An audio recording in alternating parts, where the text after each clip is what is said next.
morning, sir, and thank you so much for giving time for this interview. I'm really honored to have you at my channel and with me for this interview. Thank you. This will be a good experience for me as well. Nice, thank you. So my first exposure to you was like a few weeks ago. You did a video with Sangam Talks. My father, yes, my father is a huge fan, so he introduced me to you. From that on, I got into your works and I like read through as much as I can. I really appreciate the work that you have done on Tibet, and especially it relates to the relation between China and India. How has that been so far for you? As a journalist, I believe every journalist should specialize a few subjects. When I say few, it doesn't mean 10 subjects. At least 2 3 subjects one should follow regularly throughout life and understand those subjects so that one can understand what is happening in that field, and one can write or one can exchange or present one's analysis to one's audience very honestly, and so that your audience or your readership really gets benefited because of your experience. So I believe every journalist should have some specialization. So in my career, which started in 1970, when I finished my university as a science student, I came to journalism. So then in 1972, it was just a coincidence. I was given an assignment by a newspaper, a magazine. It was a challenge. They said, if you bring Dalai Lama's interview, we'll give you the cover page. Oh. So that is how it started. So I tried and worked very hard for it, and I was very lucky. I went to Dharamsala, got interview, had an appointment with His Holiness Dalai Lama in 1972 November, and that was my first cover story of life. And then I continued with this subject. That's very impressive. So I read about your work as well, and then I did some of my own reading about Tibet as well. So one thing that I think the audience also fails to understand, because they don't have that much deep knowledge about the issue. What I found is that Britain, China and Russia, they all were eyeing Tibet. What is its significance that these three powers were so power hungry about Tibet? See, the issue of Tibet becomes important because of Tibet's geographic location. Tibet is at the junction point and the very heart of Asia. Above Tibet was Mongolia, and then above was Russia, which was later became Soviet Union, and then broke up again, and just below Tibet was India. Yes. And on the other side was, on the western side was Afghanistan. It's East Turkestan and Afghanistan. And on the eastern side was China. So whole of South Asia was directly connected with Tibet. So all these world powers, they knew very well that if any country wants to have control or a commanding position in Asia, Tibet is very central, because Tibet is in the heart of Asia. So that is why China was interested. There are many other reasons for China, why they were interested in Tibet. The British India was interested because they were occupying India, and they were afraid of the Tsar Russians, Tsarist Russians. They were afraid that if they have influence in Tibet, so then their position in Asia will be very weak, especially in India. So they didn't want Russia to come in. That is why in 1904 the British sent young husband expedition. They call it expedition. It was invasion. It was a military expedition of Tibet. And that is the reason why China occupied in 1951. China occupied Tibet. So these were the reasons that all world powers knowing very well that Tibet is very, very central to whole of Asia. So, to have a commanding position in Asia, all these countries found that Tibet was the central point. You said that China occupied Tibet in like 1951. So, prior to 1949, that's what I found out. Like China was not in a very good position. It was in a tough spot with the rise of the warlords, and then came the World War. It was at its one of the weakest points. So 1949 to 1951, there isn't that much of gap. How can a country that is suffering internally manage to take over a land? You know, China, as we know today, the People's Republic of China, it is not the original China. The original China, if you go into history, was that walled city, walled country, about 21,196 kilometers long wall. The Han Chinese created over how many years? 2,300 years. 23 centuries, the Chinese were raising a wall around them to feel safe from their neighbors. That only shows that Hans, as we know them today, the Chinese Communist Party, they are not a people who you can say are brave people or self-confident people. They are timid, they are cowards, they are afraid of their neighbors. So over the history, they had been getting very bad thrashing from the Mongols, from the Manchurians, from Tibetans, from Uyghurs, from Tajiks, from Kazakhs, from Huis. They were beating Hans quite mercilessly. And this Han race was a timid and a coward race. They were afraid of their neighbors. That is why even today, for the Hans, for the Chinese, anybody who is not a Han, they have a word for them. They call them the savage people. Savage people. Yeah. You know, for them, everybody else who is not a Han is savage, because their only experience was that they were occupied, they were beaten by other races. So they took 2,300 years to create a wall. That was original China. But then in 1914, what China we know today, in 1914 the real China emerged when the great Han leader like Sun Yat-sen and his colleagues, they overthrew the Manchus, the Qing dynasty. Yes. No? They were ruling, the Manchurians were ruling the Han Chinese for more than 300 years. And before that, 300 more years, the Mongols were ruling them. So imagine that the Chinese, they come into their own in 1914.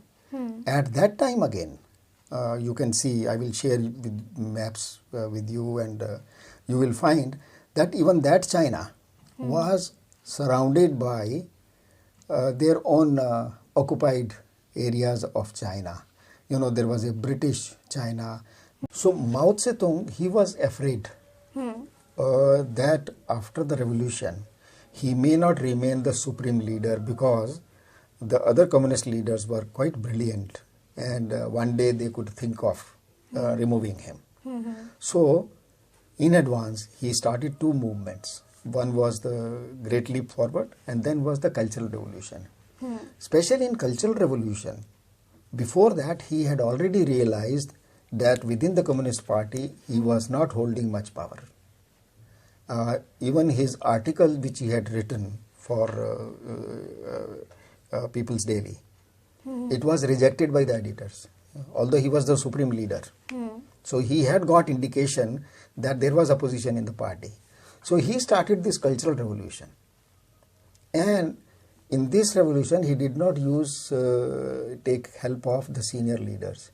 He simply schooled boys and girls and the junior college boys and girls. He approached them presented himself as a messiah before them. The Red Book is aimed at those children. It was not a political kind of philosophy. It was aimed at those children. So he raised those children as practically as what they call Red Guards. And they played havoc more than 10 years throughout China. And it was quietly sitting Mao, and through his network, he would identify every single communist leader at national level, at province level, at county level, even at school level. He identified all of them and got them killed, humiliated, and put them into jail. So in that movement itself, 3 crore Chinese were killed. All these things are on record. And in this process, more than 1.2 million Tibetans, their total population was 6 million. Imagine, out of 6 million, 1.2 million people are killed. They die unnatural way. So many reasons. Out of hunger, out of killing. So this is what China has been doing to its colonies. Same thing they did with Manchurians. If you see, Manchurian used to be a very rich language, a very rich culture. Today, when you go to a restaurant, order Manchurian food, most of us, we think we are eating Chinese food. No. Manchuria was never China. Manchuria ruled over China. So it is Manchurian food which we talk about. Manchurian language, Chinese, this communist government has killed the Manchurian language. Can you believe in a country of more than 140 crore people, there are less than 1,000 people who can speak Manchurian? Wow. And Chinese, what they have done over all these years, they say that China is made up of 56 sisters, they call, 56 nationalities. So those nationalities are the Tibetans, Uyghurs, Mongols, Manchurians, Huis, etc., so Nashis, etc. Yeah. Can you imagine that today in their total population, out of 140 crore plus, 1.4 billion plus, Manchurians are less than 1,000.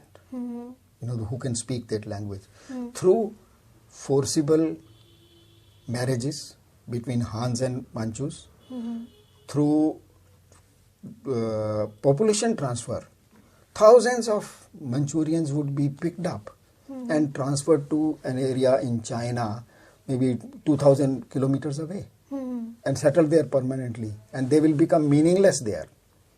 They will lose their culture, they will lose their identity, they lose their food habits, they lose their language, they lose their dressing habits. This was a demographic manipulation. I called it demographic colonialism.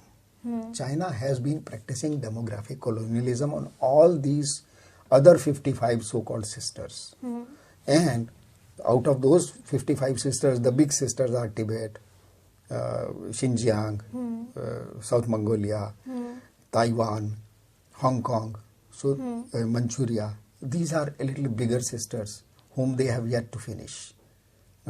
So this is the way they have done. And by occupying, if you look at the statistics, today, the government statistics of China, Tibet, so-called Xinjiang, East Turkestan, and South Mongolia. Their total area is 2/3 of today's China. Their natural resources are 3/4 of today's China. But you see these, the mobile batteries, Yes. nickel, those lithium-ion batteries and all those. Most of these materials come from Tibet and South Mongolia and Xinjiang. China is exploiting all this to become rich. So, and out of these 3 areas, their population of these 55 nationalities, minorities, today has been reduced to less than 8%. 82+% are Han Chinese. The rest are everybody included. And the share of Tibet Xinjiang and South Mongolia is 2% in this whole. So you can imagine that China has been playing a very, very cruel game throughout the history after their occupation. And we start praising them. Oh, see, they are economically so successful. So we should deal with them. We should have friendship with them. We should have good relations with them. And if we read history, you were saying it is documented or not. Everything is documented. You read them. They shake hands with you and the hand is poisoned to kill you. This is the way China is dealing with, unless they become civilized, unless they become democratic, unless they start respecting the international laws and rules which are followed by entire world through mutual agreement. Unless China believes in them, you can't deal with them. That is true. Like they keep the whole world out by all means that they can. And talking about these 56 sisters that you mentioned, correct me if I am wrong, but I don't think China has this idea or even the sense of a person having an individuality. As far as I know, they don't even have they have banned the concept of religion in their land as well. Hence the Uyghur massacre and the genocide that has been happening so far. So how can they even call it? Isn't it almost hypocritical that they say that we have 56 sisters when you are not even acknowledging the differences? Yes. It is hypocrisy. And unfortunately, over the years, the world has ignored how the Han Chinese have been moving. A very popular term has come, for example, the way they deal with India on border. We'll come to that point later. They occupied Tibet. And first time they came, when they occupied Tibet, they came to our borders. And today, it is called slicing, ham slicing. You know that you make small slices out of ham. Yes. When you take a small slice, nobody realizes that something is lost. And then a small slice and slowly you realize the whole ham is gone. Yes. This is what China has been doing with its own minorities. And this is what China is doing with Japan by occupying small islands, just saying, oh no, we are here only for, to have a survey of this area, only to have a look. And slowly you discover they have a naval base there. They don't want to move from there. In Ladakh, they keep moving 1 kilometer. And for 70 years, Indian governments have been ignoring it. And now they suddenly realize that they have occupied our thousands of square kilometers. So this is their style of functioning, of slicing. And the world has to realize it. They have to understand the nature of China, and China needs to be stopped at this slicing system. And for that, I think now the world is realizing, especially after the COVID. The world has suddenly started seeing the real face of China, which the world used to ignore in praise of their industrial progress or big business. So now the world is realizing.